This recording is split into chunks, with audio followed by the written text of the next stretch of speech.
อันที่หนึ่งเกี่ยวกับปัญหากองร้อนผู้เข้มแข็งได้จับพวกค้ายานี่แล้วส่งให้ปกสเมืองแต่2-3 มื้อเพัดออกมาแล้วเขาก็คู่กองร้อนว่าจิจู้จิฆ่าลูกเต้าเราเฮือนเพิ่นเขาก็ย่านต่อไปบ่กล้ามาเว้าถึงการประชุมสภาในประเทศลาวครับพี่น้องบรรดาสสผู้แทนในสภาลาวเขาเว้าถึงกองร้อนในประเทศลาวเป็นตาอยากหัวพี่น้องสบายดีสวัสดีครับทักทาย FC ทุกท่านที่เข้ามาติดตามรับชมอยู่กับผมเทพโยกครับพี่น้องทั้งเมืองไทยตอนนี้กับประมาณเที่ยงวันทักทายพี่น้องฝั่งไทยฝั่งลาวก่อนนี้ก็พี่น้องอย่าลืมฝากกดแชร์แสดงความคิดเห็นกันเข้ามาครับพี่น้องมาฟังการประชุมสภาในประเทศลาวผู้แทนนี้ขึ้นพูดถึงเรื่องกองร้อนที่พี่น้องคนไทยไปเจอบ่อยๆนี่แหละกองร้อนก็หมายถึงทหารบ้านตำรวจบ้านนี้แหละเขาว่ายังไงนะครับไปฟังสัก1 นาทีคอมเมนต์เข้ามาด้วยนะครับทุกท่านอันที่หนึ่งเกี่ยวกับปัญหากองร้อนผู้เข้มแข็งได้จับพวกค้ายานี่แล้วส่งให้ปกสเมืองแต่2-3 มื้อเพัดออกมาแล้วเขาก็คู่กองร้อนว่าจิจู้จิฆ่าลูกเต้าเราเฮือนเพิ่นเขาก็ย่านต่อไปบ่กล้าจับปัญหาที่เกิดมาแต่โดนแล้วจะแก้วิธีใดนะนี่เพราะกองร้อนก็ขี้ย่านเดี๋ยวนี้นะจนบ่อยากจับอันที่หนึ่งอันที่สองท่านรองนายกรัฐมนตรีกระทรวงปกสว่าการแก้ไขปัญหานี้ปีหน้าก็แก้บ่ได้เพราะมาตรการอื่นๆที่ให้แหงเขาก็บ่ย่านแต่ว่าจะเฮ็ดนั่นได้จะยังไงเขาย่าน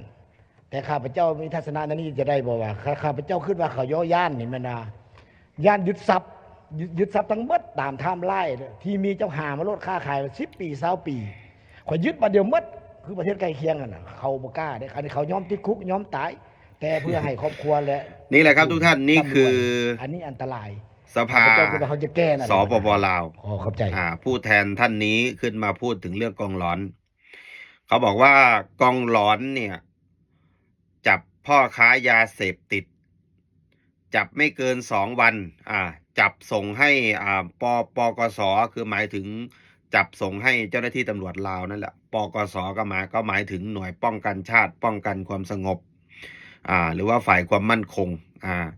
กองร้อนนี้จับพ่อค้ายาเสพติดส่งไปให้เจ้าหน้าที่ไม่เกิน2 วัน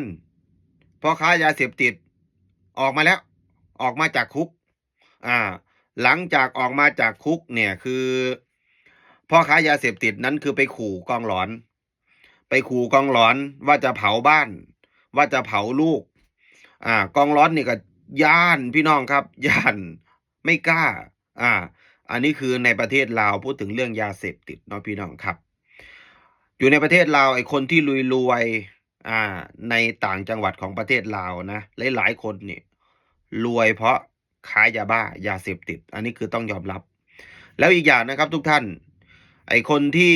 ค้ายาบ้ายาเสพติดเนี่ยส่วนมากในประเทศลาวนะจะมีเจ้าหน้าที่เอี่ยวเกือบทุกรายบางคนนะผัวเป็นตำรวจเมียค้ายาเสพติดค้ายาบ้าบางคนเนี่ยผัวเป็นทหารเมียขายยาบ้ามีบ้าน2 หลัง3 หลังดูข่าวในประเทศลาวหลายๆครั้งนะครับทุกท่านบุกจับแต่ละทีนะครับยาบ้ายึดอยู่ในบ้านนะครับประมาณ3 ล้าน เม็ด5 ล้าน เม็ดผมก็ไม่รู้ว่ามันเอามาจากไหนในประเทศลาวนี่คือเยอะจริงๆตั้งแต่สมัยผมยังเด็กนะครับผมเรียนที่สปปลาวสมัยวัยรุ่นสมัยอายุประมาณ10 กว่า12 13ก็มีรุ่นพี่ๆเนาะ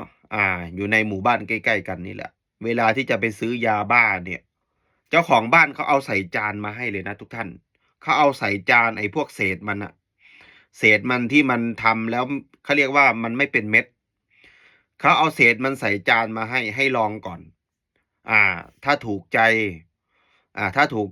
าชอบก็ซื้อถ้าไม่ชอบก็ไม่ซื้อคือมันเยอะขนาดนั้นเลยนะครับสมัยเด็กแต่ถ้าพูดถึงเรื่องยาบ้ายาเสพติดนะไม่ใช่ว่าเพิ่งมีนะอยู่ในประเทศเราตั้งแต่ผมเกิดมาผมก็เห็นก็มีการขายยาบ้ายาเสพติดแล้วก็ส่งขายแต่ข่าวอยู่ในประเทศลาวเนี่ยเขานำเสนอข่าวเขานำอีกแบบหนึ่งอันนี้นี่ดูข่าวในประเทศลาวนะเวลาตำรวจลาวจับยาเสพติดได้ยึดได้ เขาบอกว่ายาบ้านี่นำเข้ามาจากประเทศเพื่อนบ้านจากฝั่งโขงฝั่งนู้นไอเราก็นึกว่ายาบ้านี่ผลิตอยู่ในประเทศไทยยาบ้านี่นำเข้ามาจากประเทศไทยแต่ว่าผมดูข่าวที่เมืองไทยเนี่ยเวลาจับยาบ้ายาเสพติดนะครับตามอุดรหนองคายขอนแก่นนครพนมก็บอกว่ายาบ้านี่ยึดมาจากฝั่งสปป.ลาวนำเข้ามาจากประเทศลาวทุกวันนี้ผมก็ยังงงอยู่เลยว่าตกลงนี่ยาบ้านี่มันอยู่ในลาวหรืออยู่ในประเทศไทยคือข่าวมันก็นำเสนอคนละมุมกันนะครับแต่ที่แน่ๆคืออยู่ที่ประเทศลาวก็เยอะนะครับเรื่องยาบ้ายาเสพติดโดยเฉพาะทางภาคเหนือของประเทศลาวนะครับขึ้นชื่อแล้วเมื่อก่อนเนี่ยนะครับทางภาคเหนือของประเทศลาวแล้วก็จะมีกลุ่มนะครับพี่น้องชาวม้งลาวนั่นแหละนะครับเขาปลูกฝิ่นเป็นเรื่องปกติเพราะว่าอาชีพที่เขาถนัดเขาทำไร่ทำนาไม่เป็น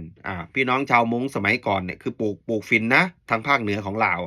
แต่ว่าทุกวันนี้คือฝิ่นก็โดนปราบปรามเพราะว่าโดนองค์การสหประชาชาตินี่เขากดดันรัฐบาลลาวให้เลิกปลูกฝิ่นให้พี่น้องชาวม้งที่อยู่บนเขาเนี่ยมาทำไร่ทำนาดีกว่าเพราะว่ามันเป็นสิ่งที่ผิดกฎหมายเพราะว่าทั่วโลกเขาแอนตี้เรื่องฝิ่นใช่ไหมแต่ทุกวันนี้ก็ยังมีอยู่นะครับยังมีอยู่แต่ถ้าพูดถึงเรื่องพวกนี้นะครับทุกคนมันก็ยากที่จะยืนยันว่าตกลงนี่ผลิตในประเทศไทยหรือในพม่าหรือในสปป.ลาวแล้วก็3ประเทศนี้ระหว่างไทยลาวเมียนมา3ประเทศนี้เนี่ยยาบ้าที่ประเทศไหนเยอะกว่ากันตอนเนี้ยแต่เห็นข่าวในเมืองไทยบางทียึดที่หนองคายนะครับนำรถขับมาใช่ไหมรถบรรทุก